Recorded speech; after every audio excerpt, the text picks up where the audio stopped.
Bienvenue à cet échange avec Patrick Join et Anne Asensio sur la chaise Tatamu, qui est un magnifique projet dont vous avez probablement tous entendu parler. Je vais rapidement présenter qui est Patrick Join et Anne Asensio, juste pour que ceux qui ne les connaissent pas déjà fassent connaissance avec eux. Patrick Join, designer, qui a été formé à l'ENSI. Il a travaillé aux côtés de Philippe Stark avant de fonder son propre studio en 98.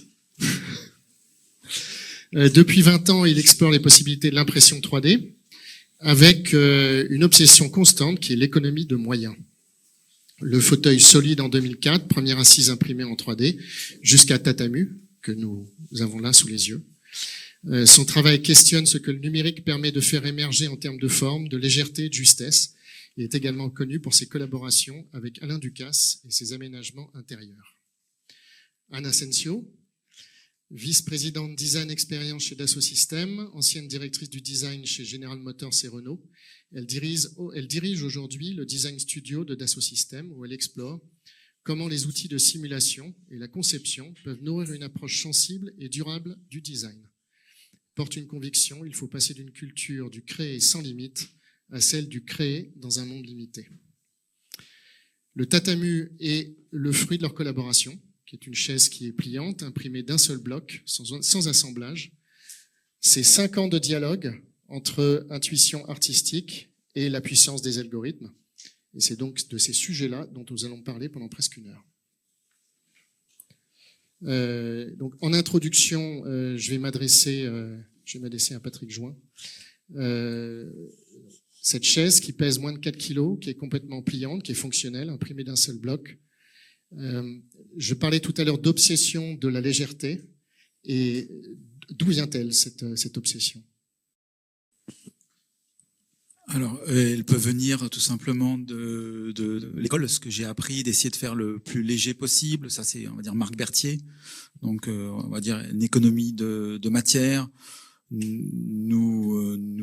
nous emmener vers une esthétique assez épurée, maîtrisée, et puis souvent quand on va vers le plus léger, souvent on fait un peu plus beau, mais c'est de s'obliger quelque part à se confronter à la matière en la comprenant bien. Donc moi c'est quelque chose qui à chaque fois me paraît évident. Enfin, vous avez une chaise vous êtes assis sur une chaise. Si on a fait le tube, au lieu de mettre du 13, on a mis du 16. Bon, elle est encore plus solide, mais peut-être que ça sert à rien de mettre du 16. Le 13, il suffit. Et puis, mais peut-être que à 10, ça marche pas. Ou à 8, c'est peut-être beau. Donc, quand on dessine, c'est d'être juste par rapport à la quantité de matière. Et le jeu, il est là. Alors, il y a des matériaux qui sont compliqués. On en a souvent parlé, la fibre de carbone par exemple, on ne sait pas trop quelle épaisseur il faut mettre, on en rajoute un petit millimètre, c'est plus solide, on ne sait pas trop quand on dessine, et là c'est intéressant parce que ça veut dire que tout seul on va pas le faire. Il y a des matériaux, le bois, vous changez de nature de bois, ça n'a rien à voir, ou simplement la morceau de bois c'est du chêne, mais dans quelle partie du chêne, et c'est pareil, ça marche pas de la même manière, donc je trouve ça assez fascinant quand on dessine, d'essayer d'être au plus juste avec la matière, tout simplement, pour que le dessin soit le plus abouti possible. Donc c'est sûrement une quête d'équilibre, d'harmonie qui est derrière. Et cette idée d'utiliser le moins de matière synthétique possible, ça c'est autre chose en fait. Donc c'est un petit peu ce projet-là, mais c'est de dire que la matière synthétique, c'est une matière véritablement précieuse, dont on ne paye que l'extraction et la transformation, mais on ne paye pas les 200 millions d'années d'énergie solaire qu'il a fallu pour la produire. Et au lieu d'en faire parfois un peu n'importe quoi, c'est peut-être n'importe quoi, mais on devrait l'utiliser avec parcimonie, on devrait faire très attention quand on l'utilise en fait. Je sais que moi j'ai du plastique dans les veines, au sens propre et au sens figuré. Je suis né avec cette idée que le plastique allait faire la révolution, c'était merveilleux. Je comprends très bien cette matière, mais en même temps, j'ai évolué, j'ai compris qu'il fallait faire attention. Voilà. Ce qui m'envoie sur ma deuxième question, qui essaye de traiter de la genèse du projet. En 2017, il y a le banc monolithe qui arrive, et ensuite des premières versions, si j'ai bien compris, Tamu qui était peut-être un peu trop flexible. Et qu'est-ce que vous avez appris en fait, et ça, je pense, c'est tout à fait dans la lignée de ce qu'on vient juste d'évoquer, de ce passage d'un projet à l'autre, de ce premier projet du monolithe et maintenant Tatamu.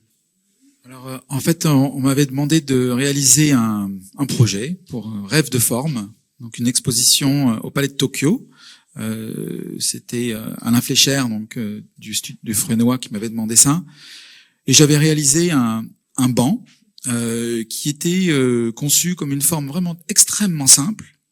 Mais par contre, à l'intérieur, sa structure même, elle était faite comme un os.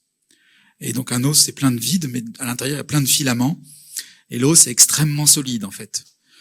Et donc, intuitivement, j'avais fait cet objet, cette structure, donc c'était pas mal. C'était aussi dans les 4 kilos, et puis ça fonctionnait. Je l'ai fait de manière intuitive. Et Anne, quand je lui ai montré le projet, a dit, si on travaille ensemble, en fin de compte, on pourrait calculer, et non pas mettre des filaments dans cette matière qu'on ne voit pas, et là le faire d'une manière scientifique et aller au bout de l'idée en fait. Et c'est parti comme ça en fait. Et donc ce qui m'envoie sans transition, ou à quel moment est-ce que Dassault Systèmes rentre dans le projet? On a une première partie de réponse. Et qu'est-ce qui vous a convaincu qu'il fallait y aller et que c'était un projet expérimental qui allait avoir de la valeur? Alors, je vais commencer par aussi me présenter parce que avant d'arriver à... Bon, on se connaît depuis très longtemps. Quand on était chez Renault, on avait déjà fait un projet ensemble. En tant que designer, j'ai moi-même aussi mes obsessions et ma quête, entre autres, de l'objet le plus humble, le plus digne possible. J'ai travaillé beaucoup dans, bien évidemment, presque 30 ans dans l'industrie automobile, qui est d'ailleurs sœur d'une autre industrie, qui est l'industrie aéronautique. Et ce que j'ai pu constater, c'est que pendant très longtemps, on dessinait assez loin des prérogatives de ce côté humble, modeste, de la recherche d'aller vers l'optimisation, et j'utilise ce terme de manière très positive, de la matière, l'optimisation des mises en œuvre, des moyens. J'ai rejoint Dassault Systèmes exactement pour pouvoir mettre cette quête à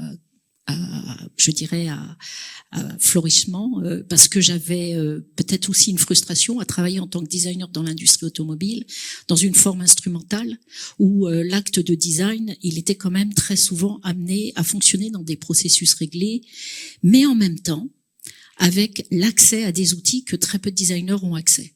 C'est-à-dire des outils scientifiques, des outils d'extrême sophistication, qui vont bien au-delà de la modélisation, que les designers connaissent très bien, la 3D, mais qui permettent d'aller jusqu'à des formulations mathématiques qui permettent non pas de la modélisation, mais ce qu'on appelle du simulat ou de la simulation. Mais le simulat est une forme de représentation tout aussi forte que la modélisation.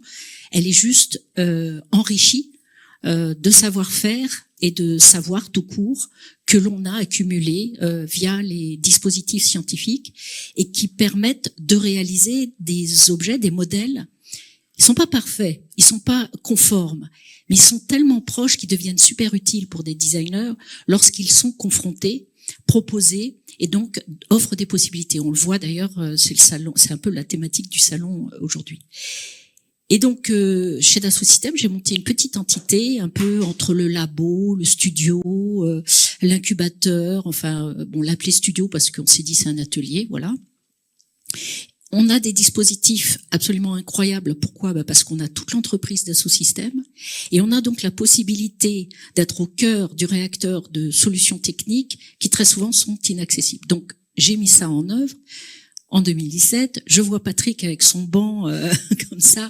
Et d'ailleurs, c'est très intéressant parce que avec les jeux de lumière, on voyait par transparence l'effet voyage au cœur d'un objet. Moi, c'est ça que j'avais bien retenu. J'appelle Patrick, je lui dis Patrick, c'est génial, mais tu sais, moi, on se connaissait, j'ai dit mais on a des trucs chez nous là, c'est juste incroyable. Et c'est comme ça que ça a commencé. On s'est mis sur la grande table, on s'est mis à dessiner et à imaginer ce que ça pourrait être. Et là où c'était vraiment intéressant, c'est que pour vous les designers, pour la plupart d'entre vous, je sais pas, dans l'audience, on a une intuition de ce qui nous vient, de ce que l'on observe, ce qu'on appelle la biomimicrie, le biomimétisme. On s'inspire de la nature, mais souvent on reproduit. Alors que là, chez Dassault Systèmes, ce biomimétisme est traduit en algorithme, en formulation mathématique de très grande complexité. Je ne suis pas mathématicienne, mais d'un seul coup, vous pouvez dépasser votre intuition. Votre intuition peut être renvoyée dans un langage et un regard qui est simulé et qui immédiatement donc vous fait progresser par rapport à votre intuition. C'est-à-dire, ok, d'accord, j'ai émulé la densité osseuse. L'algorithme, on a fait ça en 2 minutes, quoi. On a pris le banc de Patrick qui un clic, c'est pas un clic, mais la machine a exactement mis les fibres à l'endroit où la structuration allait être la plus optimisée par rapport au poids ultra léger qu'on souhaitait. Mais bon, ça c'était une réponse qui faisait que cocher la case de l'intuition par les manifestations de la science. On s'est dit non, il faut qu'on aille beaucoup plus loin. Et c'est là qu'est intervenue cette première exploration avec Tamo, qui était très ambitieuse. Une chaise qui se plie, une chaise qui sprint en une seule fois, une chaise qui fait moins d'un kilo, principe de intégrité dans la manière de plier. Et puis, moi je m'en souviens, on sortait d'ici ou d'un autre de Paris, tu me dis, et il faut qu'on fasse du tissu printé en 3D. Bon, alors on s'est dit bon d'accord, donc le tissu, on est parti sur Lattice pour la structuration de la chaise pliable.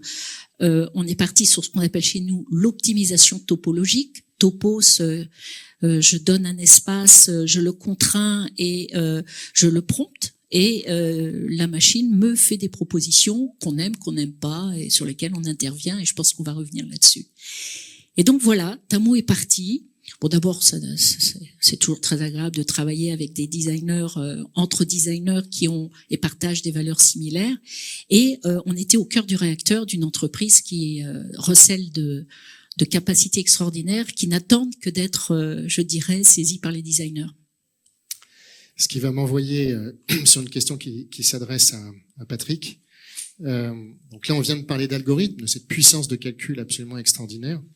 Et à quel moment on dit non?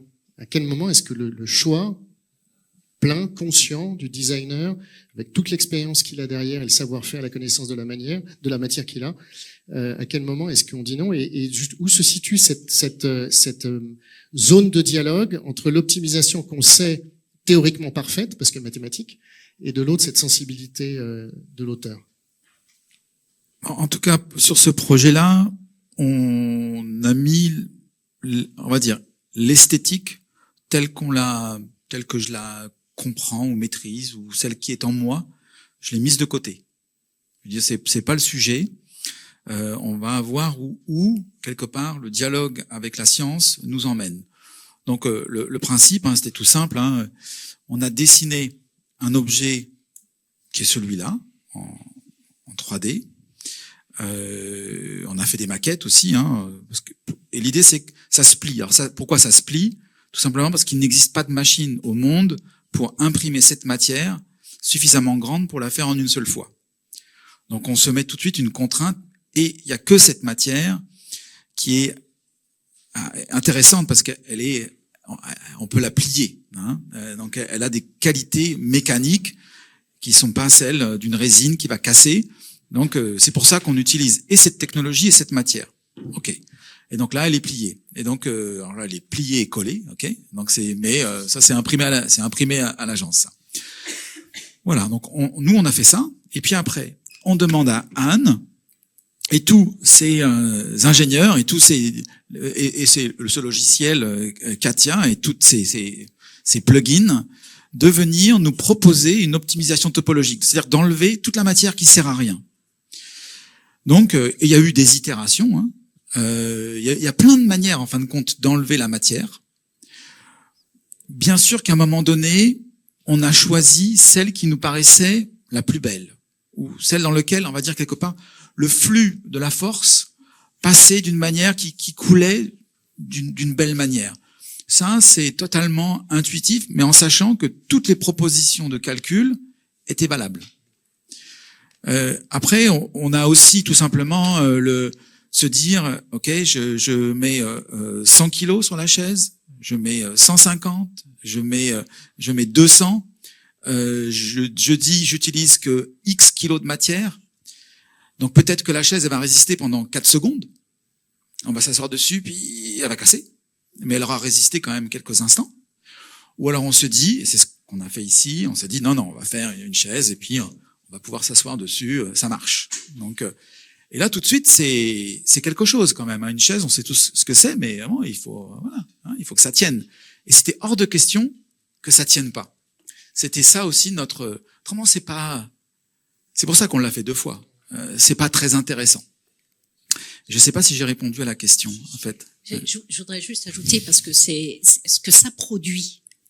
C'est de travailler avec un algorithme, et la question c'était celle du choix, c'est que le designer reste quand même construit sur son expérience. Toute l'expérience de son geste et de ses choix, les choix esthétiques et autres, restent totalement pertinents. On pourrait se poser la question, si on avait fait la chaise avec un jeune designer qui a jamais fait de chaise, qu'est-ce que ça aurait donné? C'est tout aussi important que la performance de ses outils. Donc ça, c'est un premier aspect. Et dans le cas des outils dont on parle ici, on a une réflexion qui amène le designer à penser autrement, mais franchement autrement. À partir du moment où il n'a plus à avoir à aller chercher dans son savoir-faire comment faire que la chaise tienne, qui est quand même les formats archétypales classiques antigravité que le designer apprend classe de base à l'ENSI ou ailleurs. J'ai fait Olivier de Serres pour ceux qui se posent la question. Et non, là où ça devient vraiment intéressant, enfin c'est ce qui m'intéressait, le rapport par rapport au choix, c'est que en observant Patrick faire ses choix, pour lequel d'ailleurs on n'a absolument eu aucun, on s'est mis vraiment en retrait, je tenais à voir justement comment s'établissait un nouveau dialogue avec la machine et comment la priorisation et les choix se faisaient au fil du temps.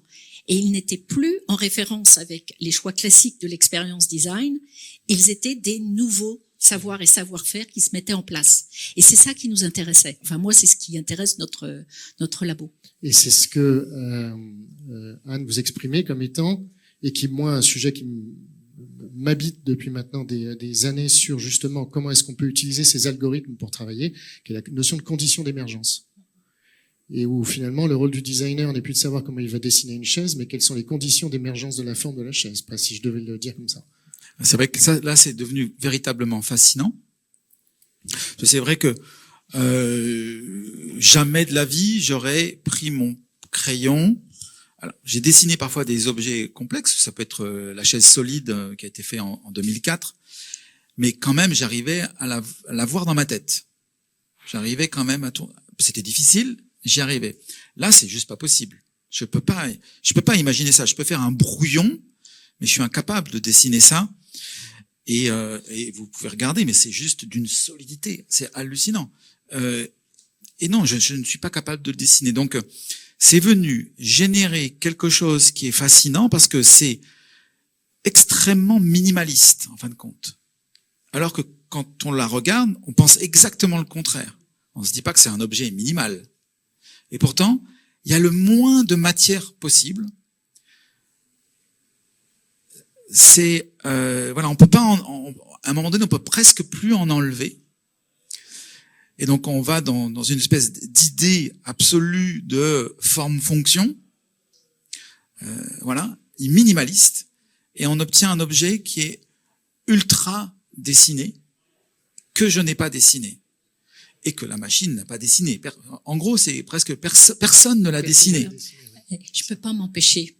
Il y a un philosophe qui s'appelle Étienne Souriau, qui a été complètement laissé de côté à la grande époque de Sartre, de Bachelard et autres, parce que c'est quelqu'un qui n'a pas voulu abandonner l'idée de l'évolution traditionnelle du rapport qu'on peut avoir à l'art, mais surtout qui se posait directement en opposition avec l'approche platonicienne, qui est que il y a un monde des idées, que l'artiste ou le designer aurait une vision, une possibilité d'incarner ça, et que donc son travail ne consisterait qu'à obtenir le résultat qui serait cette idée.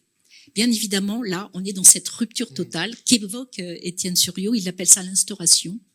C'est l'idée que on ne cherche pas la destination, on concrétise, et le mot concrétisation, moi je l'aime beaucoup, simula, concrétisation sont des nouveaux termes, qui permettent finalement de voir l'émergence d'un objet pour lequel il y a quand même un acte humain qui est basé par ses choix, donc arbitraire, libre arbitre. Et donc c'est dans ce dialogue entre l'objet et la personne qui fait l'objet que se finalise quelque chose, mais pour laquelle on a, tu as très bien dit, ni la machine, puisque la machine, on le sait, l'intelligence artificielle ne sait pas ce qu'elle fait, mais que le designer non plus. Et là où ça devient vraiment intéressant, c'est qu'on fait et on revient à une articulation philosophique qui existe, mais qui n'avait jamais été véritablement explorée, et qui pour moi, chez Dassault Systèmes, je suis passée très vite, mais on sert toutes les industries, c'est pour ça qu'on a autant d'outils compétents et permet la cross-fertilisation. Je pense qu'avec cette approche de non-fin, mais de se dire que ce qu'on cherche, c'est une fin, mais une belle fin, c'est-à-dire une fin stable, juste, dans lequel l'objet a le droit d'exister parce qu'il existe, parce qu'il est dans son expression la plus minimaliste, comme tu viens de dire. C'est véritablement la nouvelle fin que le designer se donne.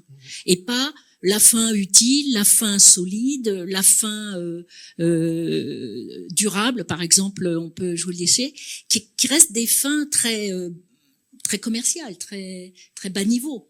Là, il y a peut-être l'expression, comme il y a une fin de l'homme, une fin de l'objet, fin au sens positif, et là je terminerai là-dessus, pour moi, peut être le démarrage ou l'aube d'une nouvelle industrie. Et on le voit bien, puisque tout ce que ce salon propose, au sens de prototype, le prototype qui serait le modèle d'une réplication multipliée à l'envie, ou au contraire, l'expression plus juste, ça veut dire chaque objet a le mérite d'être ce qu'il est pour lui-même et répondre à des exigences bien plus grandes que celles du mercantilisme ou du consumérisme. Et ce qui est un changement de paradigme dans le métier même du designer et donc sans doute la façon dont les futures générations de designers vont être formées. Quand on avait préparé ce rendez-vous, vous évoquiez justement le fait que vous aviez été formé plus tôt à l'école pour bosser dans l'industrie en fait, et que là, à votre grand désarroi, dans un pays comme la France, l'industrie, il n'y en a plus beaucoup, et que donc on se retrouve avec une double mutation, c'est-à-dire que un changement de destination du rôle de designer et en plus une nouvelle intégration dans une nouvelle articulation où il y a l'ingénieur, l'algorithme et le designer. Donc là, on rebat les cartes en profondeur. Oui, enfin, je pense qu'on est tous avec des outils absolument incroyables juste devant notre bureau, enfin, que ce soit une petite imprimante 3D, que ce soit juste un logiciel. Juste le fait qu'avec un logiciel un petit peu plus simple que Katia, avec SolidWorks, on puisse tout simplement faire un calcul, juste un calcul de masse volumique, même si on a dessiné quelque chose qui est un peu compliqué, un calcul de résistance simple, parce que c'est quelque chose qu'on utilise maintenant. Quand on dessine quelque chose, on se dit tiens, je vais quand même juste tester moi-même. J'ai plus besoin d'aller demander à quelqu'un qui est 1000 fois mieux formé que moi de faire ce calcul. Je vais me rapprocher un peu plus de la vérité, alors que je suis simplement dans mon bureau. C'est incroyable. Et ça peut être moi, ça peut être un artisan qui va un peu mieux voir ce qu'il a conçu. Donc, on a des outils qui nous permettent quand même, qui sont un peu ceux de l'industrie, ou même complètement, et qui nous permettent d'aller extrêmement loin en fin de compte. Donc, parce qu'il y a toute une partie du travail qu'on a fait au studio, et ça change tout. Donc ça change ma manière de faire du design, on va dire les frontières entre mes compétences et les compétences de quelqu'un d'autre, en fin de compte, elles sont devenues, en fin de compte, un peu plus fluides, en fait. Il y a des synapses qui peuvent partir plus facilement. Mon incompétence est moins grave, parce que, à un moment donné, on peut s'accaparer plus facilement ma conception. Elle n'est pas simplement sur un bout de papier, ou dans ma tête. Non, je peux la partager. Et c'est ce qu'on a fait avec ce projet-là. Il y a eu des dizaines et des dizaines d'intervenants différents chez Dassault Systèmes et à l'agence qui ont pris le projet en main en fin de compte. Donc ça n'a pas été juste moi. Non, pas du tout. C'est une grande équipe. C'est très collectif. Et des personnes dont je me souviens, ils ont peut-être travaillé 10 heures, 1 heure, et peut-être ont tout changé. Et donc ça c'est aussi, je trouve, assez fascinant. Je vais juste rajouter, nous on parle beaucoup de naviguer dans l'inconnu. Ce que tu disais tout à l'heure, Patrick, on ne sait pas exactement ce que ça va donner. Or c'est un petit peu le monde dans lequel on est. C'est-à-dire, il y a une chose qu'on sait, c'est que le monde est probablement avec des limites, mais on ne sait pas maintenant, on ne sait plus maintenant déterminer, puisqu'on est sorti de cette approche démiurge où on sait exactement ce qui va se passer et on programme éventuellement ce qu'on a prévu qui allait se passer. Et donc, c'est en train, avec ce projet-là, on est en train d'illustrer cette nouvelle forme de conception, qui est une conception collective, sur lesquelles les designers ont toujours un rôle à jouer. Mais ce que je voulais aussi ajouter, c'est que la machine nous change, mais on a changé la machine aussi pendant ce projet-là. Un des aspects de la chaise Tatamu, vis-à-vis par exemple de l'algorithme de densité osseuse qu'on utilise entre autres pour alléger les avions, vous savez, les ailes d'avion, les dispositifs d'avion, l'idée c'est que l'avion, il faut que ce soit donc c'est utilisé très couramment, et pour autant, les ingénieurs à qui on a demandé justement de travailler sur Tatamu, ils se sont arrachés les cheveux. Ils n'avaient jamais poussé l'algorithme d'optimisation topologique pour faire une chaise. C'est-à-dire que pour eux, c'était inconcevable. Ils avaient l'outil le plus fantastique parce que c'est un outil qui permettait d'alléger les avions. Donc un avion, c'est forcément, dans leur esprit, beaucoup mieux qu'une chaise, au sens complexité, scientifique. Non mais sérieux. Et quand ils se sont trouvés face à ça, ils se sont dit, mais bon sang, c'est plus compliqué. Parce qu'en réalité, c'est pas une chaise. Parce qu'en réalité, ça mettait en place un dispositif collectif où on devait mener une innovation avec des agents humains d'expertise très différentes qui, s'ils étaient très experts dans leur domaine, étaient totalement ignorants du domaine de l'autre et qui devaient malgré tout arriver à concrétiser un projet qui était d'une complexité inégalée, y compris pour ce que la machine était capable de faire. Donc voilà, je voulais insister sur ce côté rebond et interaction que l'on a vécu grâce à ce projet-là, qui a été donc tout autant une éducation pour nous, en tant que designer, mais qui a contribué aussi beaucoup à modifier ce qu'on envisageait de la part de la machine. Et donc ça, oui, ça c'était incroyable, hein, que c'était en fin de compte le summum de la technologie humaine, du savoir-faire, qui était en fin de compte injecté dans ce projet. En fin de compte, on est au bout du bout de ce qu'on sait faire en fait. Et l'artisanat était aussi là. Donc un artisan 10.0, donc Air Pro, qui a imprimé la chaise, parce qu'en fin de compte, on est aussi dans une difficulté qui était énorme. Notre difficulté, elle a été dans les tolérances des articulations. Et donc l'idée, c'est que moi je voulais pas que la chaise ça soit tout mou. Il fallait que les articulations, il y en a je sais plus 32, il fallait qu'elles soient parfaites. Et que même quand elles se coincent par elles-mêmes, on a un petit système astucieux pour que ça se bloque. Et donc là, il faut être d'une précision redoutable, alors que dans la machine d'impression, il y a 2 têtes laser,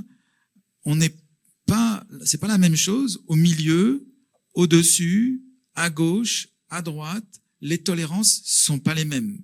Et puis peut-être que lundi, la machine est réglée d'une certaine manière, le vendredi, elle est déréglée. Et donc on a dû faire un nombre hallucinant de tests pour trouver la parfaite tolérance, pour que ça colle pas.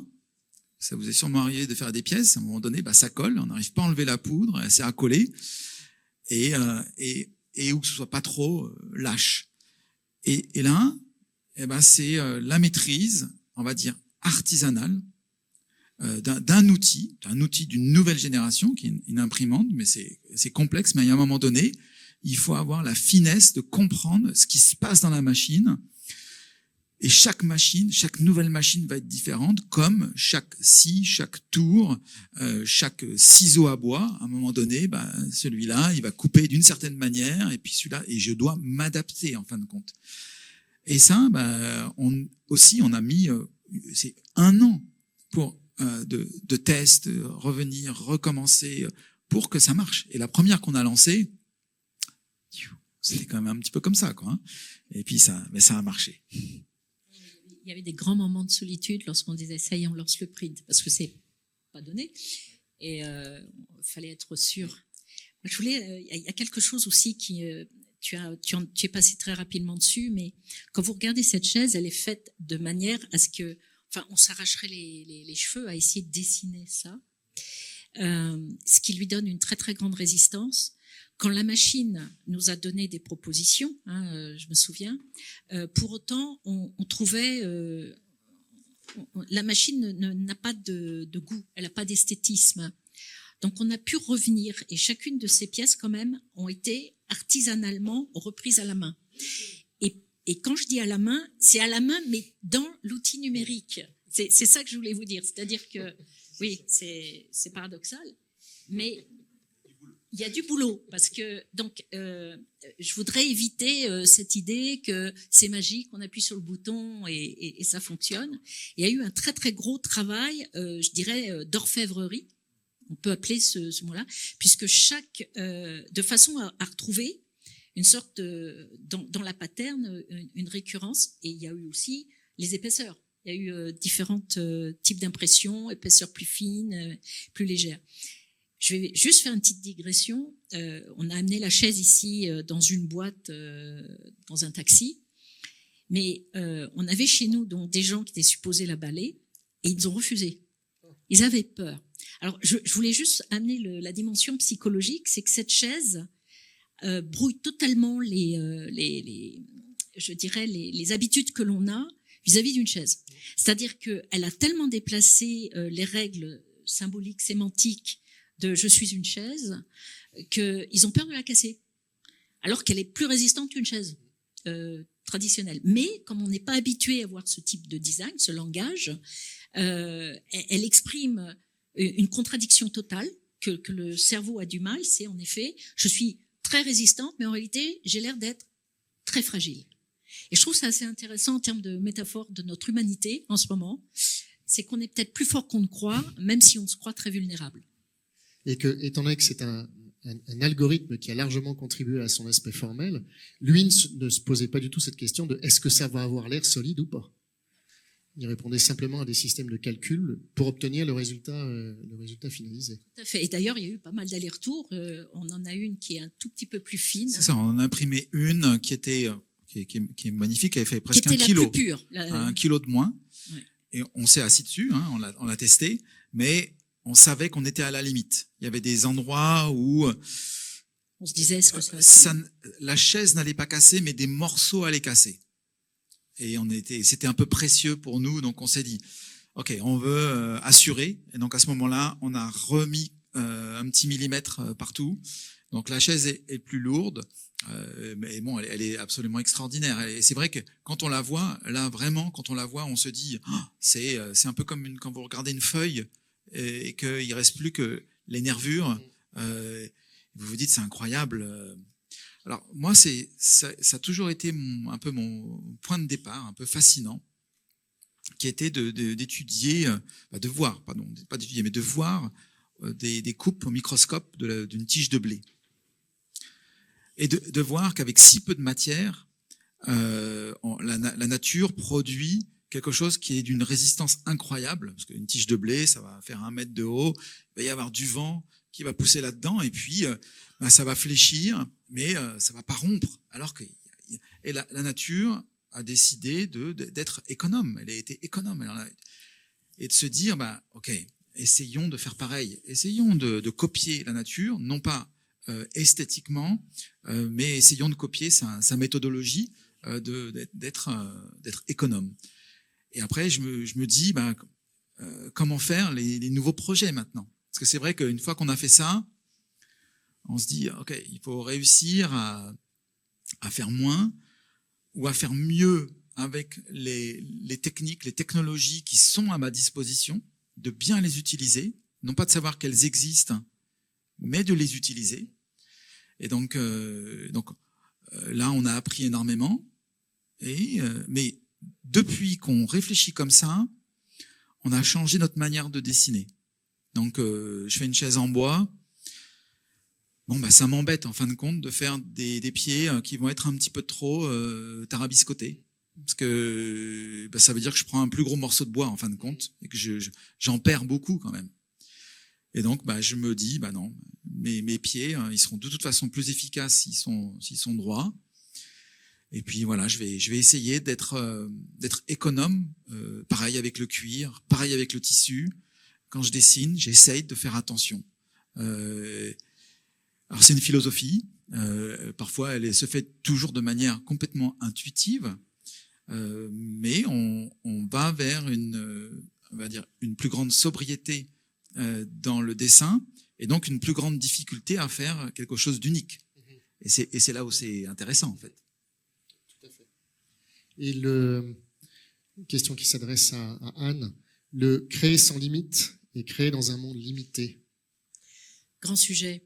Toutes les solutions depuis la première industrie paléolithique humaine ne se posait pas la question de limite. Ce qu'on pouvait faire, on le faisait.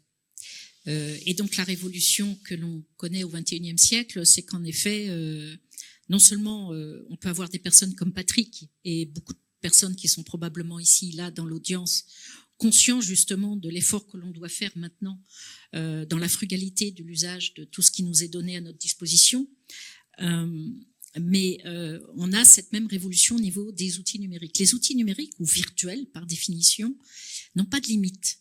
C'est-à-dire on rentre dans des univers où on peut fonctionner sans limite, sans que ça impacte le monde réel. Et donc c'est assez intéressant parce que ça permet d'explorer ce que pourrait nous donner un monde sans limite, ou un projet sans limite. Par exemple, on ne vous le montre pas là, mais on a tenté de faire des formes avec de l'IA générative. On a pris cette chaise et on l'a développée en X variantes. Mais ça nous a pas donné de satisfaction, comme on voit les niveaux d'exigence qu'on avait sur le 1 mm de plus. La chaise était plus belle, hein, celle-ci était mieux. On ne sait pas pourquoi. Elle était pas. C'est très fréquent d'ailleurs. Excusez-moi, je digresse, mais lorsqu'on a fait moi j'ai fait beaucoup d'outils hyper optimisés, il arrive un moment, une sorte de threshold, un seuil où l'hyper-optimisation vous perd. C'est-à-dire ça devient inhumain, c'est l'uncanny valley. Mais on ne va pas y aller parce que c'est plus beau, on ne sait pas pourquoi. Et on revient en arrière, on se dit ça y est, c'est là, c'est le sweet spot. C'est-à-dire ça nous parle, ça résonne en nous, et pour autant on est allé quand même à un bon niveau d'optimisation. Donc penser sans limite. Ce qui est intéressant avec ces outils-là, c'est qu'on peut le faire. Pour autant, c'est pour nous éviter de le faire dans le réel. Une des choses que permet d'avoir un fichier numérique qui permet d'optimiser d'un point de vue poids, d'un point de vue résistance, puisque c'est des outils différents chez nous, on a un autre outil qui est celui de tracer l'ensemble des opérations. C'est-à-dire qu'on peut avoir la vie de l'objet traduit en virtuel et donc donner au designer la possibilité d'agrandir son champ de vision et de ne pas voir uniquement la partie qui concerne je fais ce projet-là, mais d'aller jusqu'à penser l'extraction de la matière, si c'est du bois, d'aller chercher l'impact Ça peut être en temps d'artisanat, mais ça peut être aussi en impact de démontage, de dégradation. On a fait des projets en PLA. On s'est amusé d'aller jusqu'au niveau de la molécule pour voir comment le PLA se dégrade dans de l'eau salée pour envisager le plastique dans les océans. Vous voyez, on peut. Et là, pour un designer, c'est d'un seul coup la possibilité, ou pas, hein, c'est un choix hein, de décider où je mets la limite. Mais justement, on dessine avec les limites. Il n'y a plus de possibilité de se dire je le fais et c'est très bien. La limite devient constitutive de la pensée du design, que ça soit pour de la responsabilité ou tout simplement pour une raison esthétique. Et je pense que c'est la méthode que les designers doivent probablement envisager à leur manière et avec leur capacité. Et c'est pour ça que, et en plus ça se traduit, et je vais terminer là-dessus parce que un petit peu technique, Patrick a exprimé la raison pour laquelle on a cet objet-là, c'est exactement l'optimisation, mais voulue par Patrick d'ailleurs, dans les choix de pliage pour obtenir en une seule fois le print de la chaise dans les capacités de la printeuse, qui était avec AirPro, on avait donc un cadre qui était cette limite. Oui, et il se trouve que quand on parle d'optimisation topologique pour faire ces objets-là, pour savoir comment la machine va vouloir que ça passe là et pas là, c'est en termes de pensée de design, ça va à l'envers. On fait pas la forme et ensuite on définit l'environnement dans lequel la forme va se produire, mais exactement l'inverse. On va définir un cadre, on appelle ça un design space, un espace design, dans lequel on paramètre toutes sortes de choses et se produit à l'intérieur un résultat. C'est le fameux lâcher-prise dont tu parlais tout à l'heure. En termes de paradigme de pensée, c'est absolument phénoménal et je l'ai vu là-haut, il y a d'autres qui s'y intéressent. Je pense que ça va être absolument essentiel de l'apprendre à l'école. On n'a pas besoin d'utiliser les outils d'Asso Systèmes pour ça, hein, mais je parle de mindset dans la manière de concevoir. Et là, justement, ça s'adresse aussi aux jeunes générations qui sont là et qui, eux, vont rentrer dans ce monde dans lequel, Patrick, vous êtes rentré il y a maintenant quelques décennies. Est-ce que vous avez à un moment ou à un autre, vous auriez imaginé justement ce dont on est en train de parler là, où moi, j'étais aux Arts décoratifs en 96, jamais on nous a sensibilisés à ce moment que peut-être on avait ce lâcher-prise dont on parle, où le designer ou l'architecte n'est plus le démiurge qui règne sur son univers et qui veut maîtriser tout du sol au plafond. Comment vous vivez est-ce que pour vous c'est une nouvelle aventure? Puis comment vous l'avez vu monter petit à petit? Est-ce que c'était une surprise un jour ou est-ce que c'est quelque chose qui s'est fait dans le temps plus graduellement? Alors moi, j'avais jamais imaginé que je travaillerais tout seul, en fait, parce que comme je souhaitais faire du design industriel, donc il y avait une industrie, il y avait derrière, il y avait des ingénieurs que je devais avec qui je devais créer une relation pour qu'on puisse faire le projet ensemble. Mais c'est vrai que moi j'ai appris à dessiner à la planche à dessin et donc voilà, c'était beaucoup plus simple comme approche. On pouvait aller très très très loin, bien sûr, avec le modeler. Et non, je suis comme pour moi, ça a toujours été un travail collectif. J'ai toujours besoin. Il y a un moment donné, il y a quelqu'un qui fabrique, donc lui il fait partie de la chaîne. Il y a quelqu'un qui va le vendre. Donc voilà, j'ai jamais imaginé que j'étais seul devant la. Mais par contre, j'ai vu mon métier quelque part. J'ai accès à une capacité d'aller vraiment très très très loin dans le détail que je n'avais pas avant. Et donc, quand je vois les plans qu'on produit ou les dossiers, on va parler de plans, mais ça va être ça qu'on va envoyer à un industriel ou à des artisans ou à nos clients, c'est juste incroyable. La qualité maintenant de ce qu'on rend, avec des images 3D, des films, vraiment, on voit très très bien ce qu'on va faire, alors que quand je vois ce qu'on produisait il y a 20 ans, on a un peu froid dans le dos. Hein. Enfin, je regarde quelqu'un qui travaille chez Jean Nouvel. c'est beaucoup plus light ce qu'on faisait et on parlait peut-être plus, mais où les gens avaient peut-être plus confiance en nous, je sais pas. Mais donc ça, c'est voilà, le niveau, la qualité a augmenté d'une manière qui est phénoménale, je trouve. Après, moi, ça me rassure parce que je suis un peu, je veux que tout soit parfait, donc je veux tout maîtriser jusqu'au bout du bout avec les autres. Mais donc c'est pas mal. En même temps, c'est un peu fou, quoi. C'est un peu fou. Voilà, j'adore aussi ce moment où je n'ai qu'une idée et je discute avec un artisan incroyable qui la comprend tout de suite et puis qui en fait quelque chose d'autre qui n'était pas ce que j'avais imaginé et puis là il se passe quelque chose qui est merveilleux. Donc voilà, je sais. C'était très clair. Donc en fait finalement les algorithmes ne changent pas grand chose par rapport à cette culture du travail collectif et en échange permanent et par itération. Là, il y a simplement un nouvel entrant non humain, algorithmique, qui vient compléter le dispositif. Mais de toute façon, j'aurais pas pu trouver quelqu'un qui soit capable de faire ce travail jusqu'à ce niveau-là. Il n'y a pas un être humain qui est capable de calculer ça. C'est que un énorme computer qui va... Et donc, cette histoire n'était pas possible, en fin de compte, sans cette aide scientifique et informatique. Donc voilà, on est parti vers quelque chose qui n'était pas possible avant. Après, on va voir où ça nous emmène. J'ai très envie de répondre à la première question. Est-ce que, alors moi je suis un petit peu plus âgée, mais est-ce qu'on pouvait envisager ça à l'époque où on est sorti de l'école ?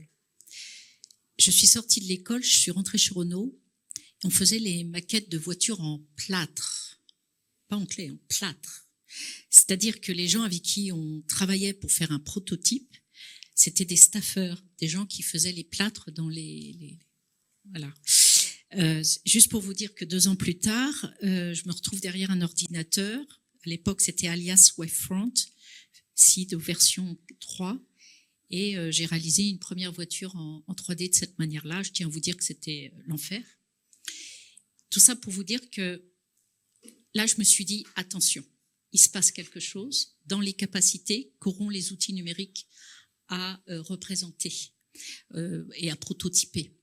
Donc, je crois que j'ai eu la chance, et parce que j'étais chez Renault, parce que les outils que l'on avait le droit en mode laboratoire, on travaillait avec l'INRIA et je crois à l'époque ce qui se faisait de mieux en termes de recherche scientifique, en matière d'image, en matière de software, en matière donc d'algorithmes. On était véritablement en France en train de vraiment amener quelque chose d'assez unique. Bon, je ne vais pas faire une fausse fierté, mais Dassault Systèmes est quand même un leader mondial dans la numérisation et la formulation mathématique des objets du monde. On appelle ça shape the world we live in, c'est-à-dire donner forme au monde dans lequel on vit. Et j'ai eu la chance de rencontrer ces capacités très très tôt dans ma carrière, parce que j'étais dans cette chance de pouvoir le voir. Et donc, la rapidité des calculs, la miniaturisation, la dématérialisation, la possibilité de représenter 10 fois plus vite et 10 fois mieux grâce aux outils numériques par rapport à ce qu'on faisait d'un point de vue artisanal, ça m'a donné le tournis. C'est pas par hasard que je suis arrivée chez Dassault Systèmes après 30 ans dans l'automobile. C'est qu'après avoir utilisé les outils dans des processus réglés qui garantissaient d'avoir la voiture un peu mieux, un peu plus légère, ça m'a fatiguée. Je me suis dit, il faut en tant que designer travailler sur l'outil lui-même. Et donc la meilleure façon, c'était de passer de l'autre côté et donc de se dire, ne laissons pas l'outil se développer sans la main du designer. Et j'utilise bien le mot la main du designer, c'est-à-dire faire avec l'outil, mais de manière manuelle, avec l'expérience de la main, de la gestuelle, de la forme, du dessin, de la sculpture, que je fais toujours, afin qu'on conforme notre esprit à articuler et à donc designer et coder des algorithmes qui seront demain pertinents pour les designers. Donc voilà, je suis désolée, mais j'ai dû faire ce parcours-là, parce que c'est un parcours différent. C'est pour ça qu'avec Patrick, on est hyper complémentaires, parce qu'on part du même point de départ, mais on n'a pas du tout suivi le même chemin, mais on se retrouve toujours. Et donc l'algorithme dont on parlait, sans lequel cette chaise n'existerait pas. Sans le designer, elle n'existerait pas plus. Tout à fait. Voilà, cette synthèse qui arrive. Et je crois bien qu'on arrive à 57. On est bon, hein. On est très bon. On est quasiment militaire. Y a-t-il des questions?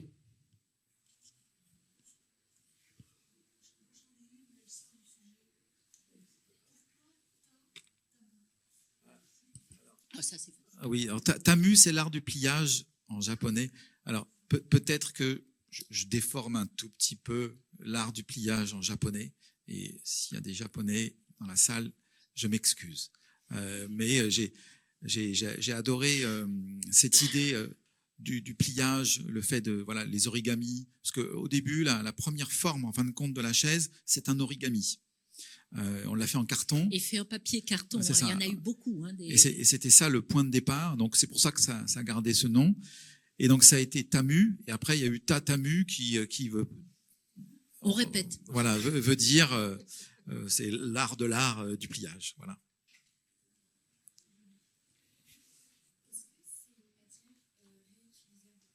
Ah, oh, oui.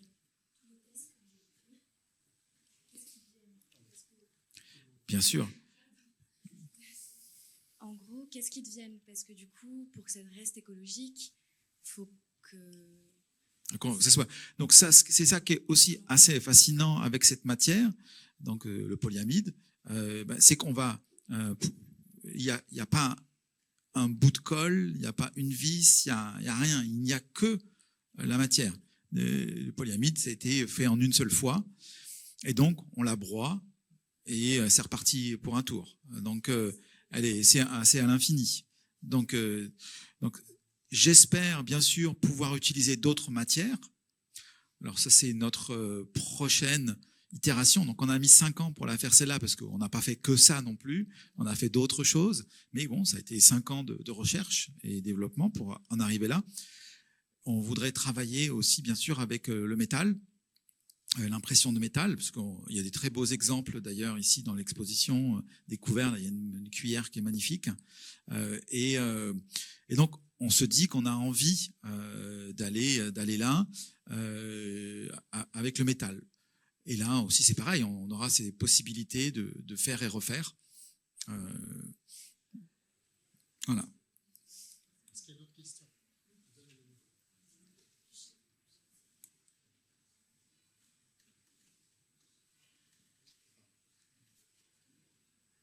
Merci.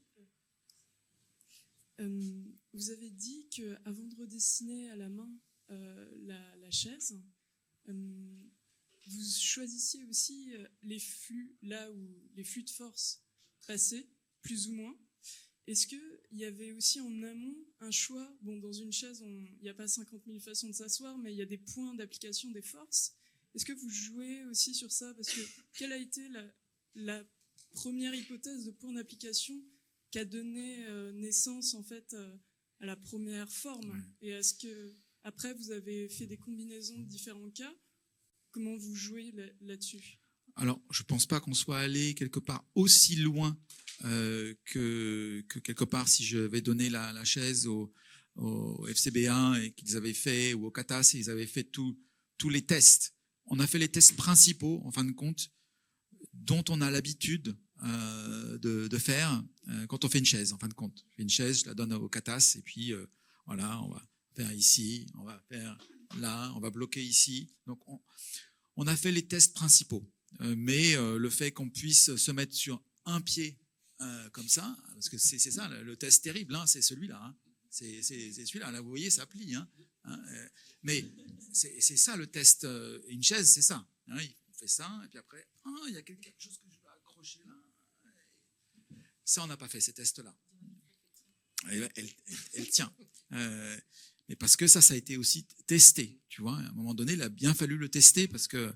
Donc, on n'est pas allé aussi loin que ça, mais quelque part, c'est presque 30 ans d'expérience. Dessiner des chaises, de voir des tests, de voir des pièces exploser alors qu'on pensait que ça allait tenir. et on voit que notre chaise, elle a rompu d'une manière, c'est violent parfois. Hein. C'était pas, elle suivait pas les règles archétypales de la construction des chaises vis-à-vis desquelles les normes de résistance sont construites. Et donc, d'un côté, on pouvait être surpris, et de l'autre côté, surpris aussi très positivement. Et juste pour information, ce que vous voyez à l'écran, les points de contact, c'est lié à l'aller-retour entre le dessin de Patrick et la possibilité qu'il y a dans notre software. Là, il s'agit d'un software de simulation structurelle et qui permet d'appuyer des champs de force de manière totalement physique à l'endroit où on décide de le faire.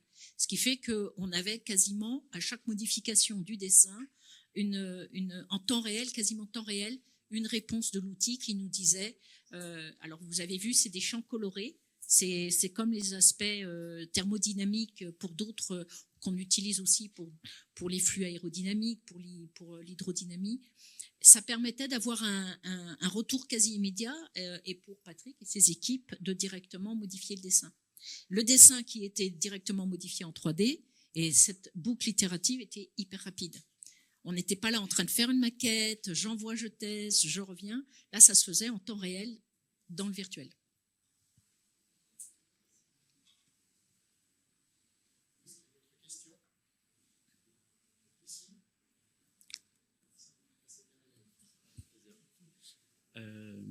Bonsoir. J'ai une curiosité, s'il vous plaît. Qu'est-ce qui vous a incité à vouloir réaliser une chaise qui soit monobloc et donc pliable selon des principes d'origami, là où potentiellement vous auriez pu choisir de créer des assemblages et du coup d'avoir plusieurs pièces sorties d'impression 3D? Alors c'est sûrement le jeu, en fin de compte. Alors c'est lié aussi un petit peu à l'histoire des projets que j'ai pu faire. Donc la première chaise que j'ai fait en 2004, c'était une chaise monobloc réalisée en résine, donc en stéréolithographie. Et puis, mais en travaillant sur cette chaise-là, dès le début, il y avait cette idée de faire des pièces assemblées, que je trouvais assez fascinant. Peut-être qu'on peut revenir un peu en arrière et puis on verra bien. Et j'ai fait un tabouret qui s'appelait One Shot et qui se plie comme ça, un peu comme des fagots. Et ça, j'avais envie d'aller plus loin. Après, j'ai fait une lampe. Voilà. Et donc, cette obsession de quelque chose qui se plie sur lui-même m'a toujours paru assez incroyable. Voilà, ça c'est le tabouret qui se plie. Là, il y a la lampe aussi. Ça, c'était le banc. Tout simplement, oui, il y avait plusieurs manières de le faire, mais je trouvais que c'était moins intéressant. Je trouve assez fascinant le fait que ça soit fabriqué en une seule fois, plutôt qu'après, il y a un assemblage. Je vais répondre aussi parce que je suis complètement alignée avec ça, mais je vais revenir aussi en complément sur le numérique. L'approche modulaire est liée à la contrainte justement du physique. C'est-à-dire que c'est une approche, le taylorisme est lié à la contrainte physique de faire un objet hyper complexe avec plusieurs tâches et donc on coupe. D'ailleurs, il y a une forme de réductionnisme scientifique dans cette approche modulaire. Je dis pas que c'est pas bien, hein, c'est une optimisation, mais qui prend comme contrainte le réel. Ce que le numérique permet, c'est des continuités absolument extraordinaires. On a fait d'autres projets avec d'autres designers aussi sur des chaises et on se retrouve à voir des formes, des surfaces qu'on n'aurait même pas imaginées en esprit. C'est-à-dire que le numérique nous propose des chemins formels qu'on ne peut même pas imaginer. Mais pour ça, il faut se donner la contrainte de se dire, je ne vais pas déjà répondre à ma problématique, je reviens au stade premier en se disant, le monobloc, la pièce qui se présente dans son unité parfaite. Mais bon, voilà, c'était donc particulièrement intéressant de prendre ce chemin-là. Maintenant, on peut prendre toute autre option. Merci. Merci beaucoup pour la présentation. Je me pose la question en tant que designer. On a beaucoup exploré donc ce produit en termes de simulation, de numérique, de technologie, d'usage et de fonction.